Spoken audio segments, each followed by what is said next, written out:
Thank you. Thank you. So, we'll see how my clicker is. But I'm not sure I can reinvent government all by myself, so we'll see how we do today. But, in 2003, I started a user experience consulting firm. And in 2007, we were working with the Fortune 500 and companies in Silicon Valley. And in 2008, I had burnt out building my dream. I'd realized that bigger and better wasn't actually better for me. And so I took a little bit of a sabbatical, and when I came back, realized that it just wasn't going to work for me. And so about 2 years ago, I left my firm in the good hands of my business partner and decided to try and figure out how design and innovation can help the public sector. And I'm still figuring that out. I hope we can have some conversations later about that. And of course, the public sector needs help. You can read the headlines just as good as I can about the state of government today, the challenges that we face in the economy, and particularly and more troubling, the challenges that we face in a divisive culture, a culture of antagonism and partisanship. And it seems that the machinery of government has been stalled, that we can't take action, even when it's action that's needed most. Unfortunately, it's going to get harder. There's a paradox that's coming towards us, a demographic paradox. As people retire, we have a smaller workforce, and that same aging population is going to have increased demands on the system. We haven't actually quite figured out how we're going to resolve that gap yet. And we really have no alternative but to reinvent government, because the status quo won't scale. We can't do the same things that we do today, and to meet that increase in the need for services. So we have to figure out how to do things differently. Now, what I'm going to talk about today is just a little bit of that. There's a lot of other questions about how we do that, and I hope some of you have the answers. But what I'm going to talk about is just one piece of the puzzle.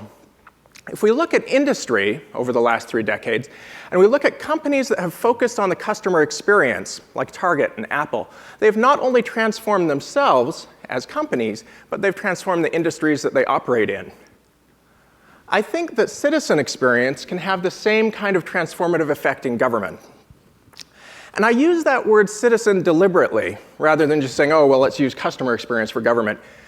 Because a corporation looks at its shareholders and its customers very differently. But for government, citizens are both customers and shareholders.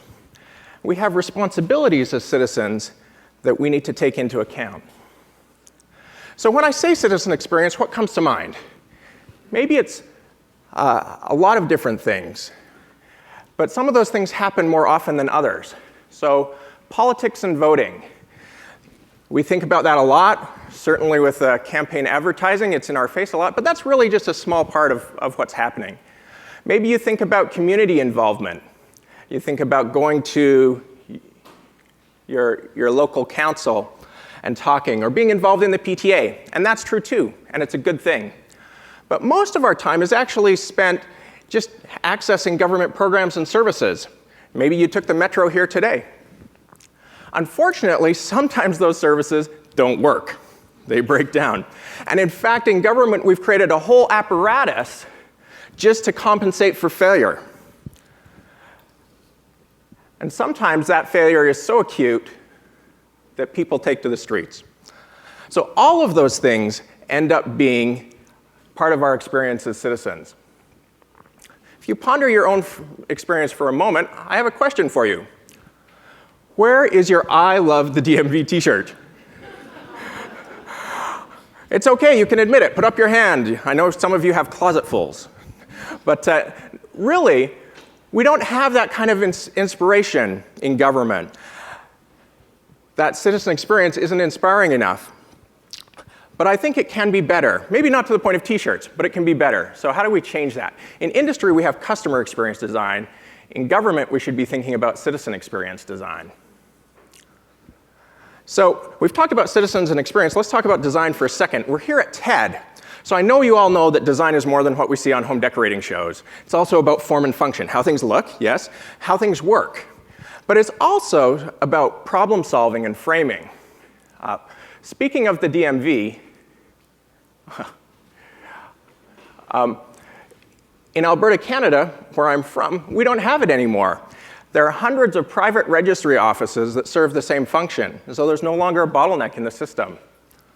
So citizen experience design draws on all of those elements of design, on style, on form and function, problem solving, and framing, to make things better, to get rid of that failure-driven demand and actually do more of the good stuff. So how can design do that for us? What's the power of design? That's a pretty big claim. So you might think that I'm going to say innovation, or maybe that we can make things just work better, be more functional. Those are true, but I think the power of design for reinventing government is in making the right decisions faster. Anytime you want to make a change in a large organization, you have to get a group of people together, and they have to make a decision. Especially in the public sector, it's very difficult to be confident in those decisions as we face an uncertain future. Now, to understand why I'd suggest that design lets us make the right decisions faster, we have to understand a little bit about decision making. In your head, you have an internal model of reality. Every time you make a decision, you run dozens or hundreds of simulations, consciously and unconsciously, trying to predict the future based on what you know. And the more accurate your map of reality is, the better your decisions are going to be. The problem in a group is that everyone has their own map. We come to the table and we have conflicts that come up from being able to try and negotiate with each other whose map we're going to use. But when we have a common map, then we can find common ground. And that's how come we can make the right decisions faster, the kind of decisions we need to make to reinvent government. And you can tap into this power yourself. It's certainly not rocket science. And so I hope the public sector can too. I'm going to show you 6 ways of working that can help you tap into the power of design. And these aren't just ways of working, these are about ways of thinking. To really tap into that power, it has to change how you think, what your mindset is, the logic that you interpret the world through. And that comes from ongoing design practice. That practice should start with the power of possibility. When you're making a decision, it's easy to grab the first good idea that comes along. But in design, we constantly ask, what if? What could be? What's possible? We follow that up with real-world observation. It scares me, the significant decisions that are made by people who have no contact out in the world with the folks their decisions are affecting. If you go out and see in the real world, it changes your map.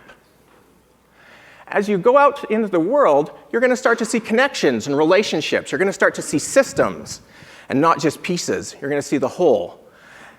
And as you do that, you're going to find opportunities to intervene in those systems to have the effect that you want and have the outcomes that you need to reinvent the way that we do things today.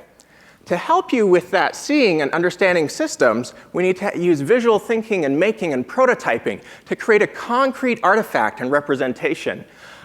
And that becomes a shared map for the group that's working together. And as you do that, you're able to iterate. The first map that you create, it's probably not going to be right. But because you're working with a prototype, it's okay to be wrong. And in fact, you can use that as a learning experience to increase your ability to make things work better. And you shouldn't do this on your own. The real power comes as you do it together. And one bonus superpower, if you do these things, you'll start to understand what's meaningful for people in their daily lives. I'm going to tell you 3 stories that illustrate these points. The first one is in British Columbia. Dragon's Den is a show in the UK where entrepreneurs pitch their ideas to investors and get investment on the spot. Here, teams from the public service in British Columbia come together and they go through a week-long design intensive. They identify a real problem that is facing them and that has plagued them for some time. And then they work to understand who it is that they're serving at more level of detail than just demographics, to understand really what their motivations and goals are. And then they map that experience. They say, what does this person have to do in order for us to help them? And how can we improve? And then they take those ideas and they actually pitched them to a panel of senior government executives who have the power to approve those proposals and put them into a pilot phase. And right now, we're looking at about 70% of those going ahead from proposal to pilot for significant problems that they're facing.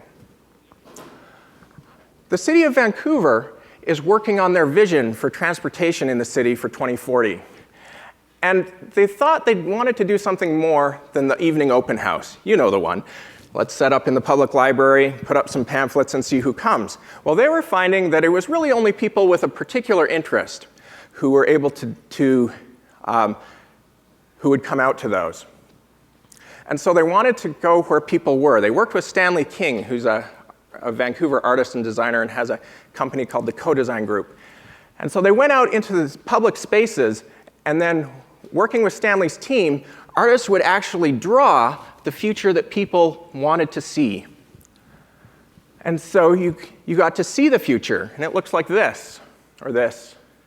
And as you see the future, as you are able to actually go and say, well, yeah, that is what I mean, or what does that mean to you, then we're able to actually go and design that future together.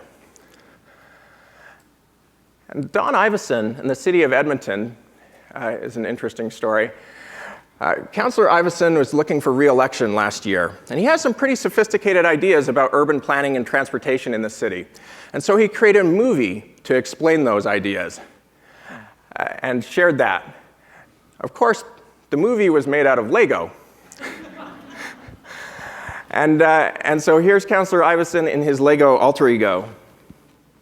And he was able to talk about the kinds of things that matter to him, the kinds of things that matter to the community, and have a great dialogue. But it went beyond that. The city planning department, in parallel, actually had created a model of the city, of a neighborhood in Lego.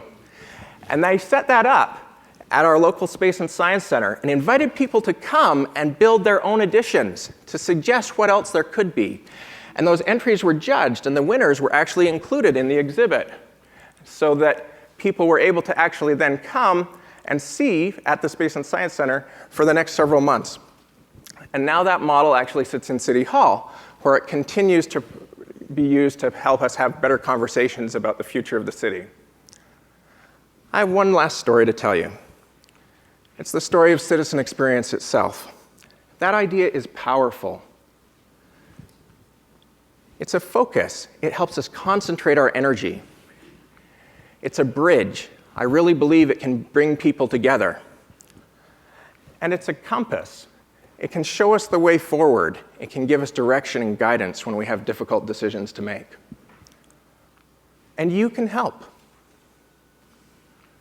In your communities, with your government, and in your everyday conversations, when you talk about citizen experience, having citizen experience in the conversation changes the conversation itself. It becomes a better conversation, and we start to solve better problems when we talk about citizen experience. I challenge you to go further and put design to work in whatever sphere of influence that you have to make the right decisions faster, to find confidence to face uncertainty, and to help reinvent government yourself, because in a democracy, that's everyone's responsibility. And I know that citizen experience can help all of us as we do that. Thank you.